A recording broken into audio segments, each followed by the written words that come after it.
உங்கள் favourite TV ஷோக்களை இனி miss பண்ண தேவையில்லை. ZEE5 இல் முற்றிலும் இலவசமாக காணுங்கள். இங்கேயும் எப்பொழுதும். சார் சொல்ல அன்பரசி. நீங்க சாப்பிட்டீங்களா சார்? நான் ஒருத்தி ஏன் சோகத்துக்கு உங்களை சாப்பிட விடாம பட்னி போட்டிருக்கேன். துக்கம் நடந்த வீடா இருந்தாலும் பசிக்கு என்ன தெரியும். ஒரு நிமிஷம் சார், நம்ம எல்லாரும் ஒன்னா உட்காந்து சாப்பிடலாம்.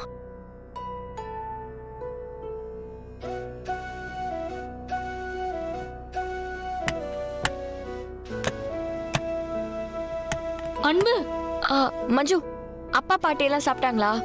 ஆஹா, சாப்பிட்டிருக்க மாட்டாங்க. நீ இப்படி இருக்கும்போது அவங்களுக்கு எப்படி சாப்பாடு இறங்கும்? சரி மஞ்சு, அப்பாவையும் பாட்டியும் நான் கூப்பிட்டேன்னு போய் கூட்டிட்டு வரியா? சரி போ.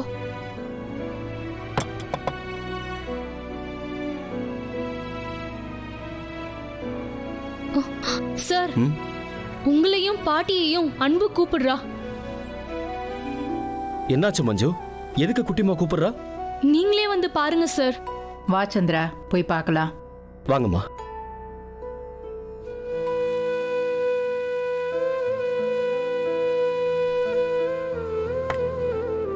நம்ம மேல உண்மையா அன்பு வச்சிருக்கிறவங்கள கண்டுக்காம இருக்கிறது தான் பெரிய தப்புன்னு எங்க அம்மா அடிக்கடி சொல்லும். ஆனா நான் அது பேரை சொல்லிக்கிட்டே உங்களை கண்டுக்காம விட்டுட்டேன். என்ன மன்னிச்சிருங்க சார். இந்தாங்க. பரவாயில்ல அன்பரசி. பாட்டி வாங்க. அப்பா வாங்கப்பா, உட்காருங்க.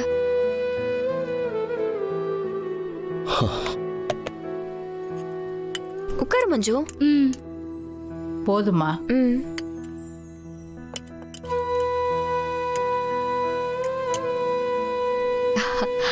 இந்தாங்கப்பா. தேங்க்ஸ்மா. குட்டிமா, நீ சாப்பிட்டியாமா? நீங்க சாப்பிடுங்கப்பா, நான் அப்புறம் சாப்பிட்டுக்கிறேன்.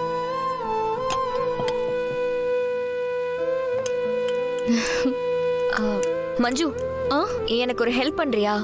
சொல்ல அன்பு. இது சித்திக்கும் அனன்யாவுக்கும் போட்டுது, அவங்க கிட்ட கொடுத்துறியா? சரி அன்பு. இத சித்தி கிட்ட கொடுத்துட்டு அனன்யா ரூம் முன்னாடி பிளேட்டை வச்சிரு, அவ எடுத்துக்குவா.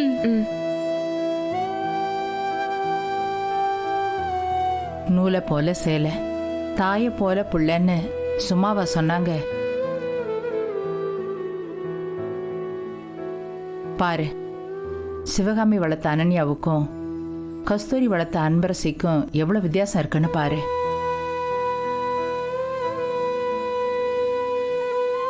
நீங்க ஒன்னும் கவலைப்படாதீங்க பாட்டி, அவளும் மாறுவா. நாய்வால நிமித்த முடியாது அன்பரசி. அடம் பிடிக்கிற பிள்ளைய அடிச்சு திருத்தலாம், இவ பிடிவாதம்ல பிடிக்கிறா. இத்தனை வயசுக்கு அப்புறம் எப்படி திருத்துறது?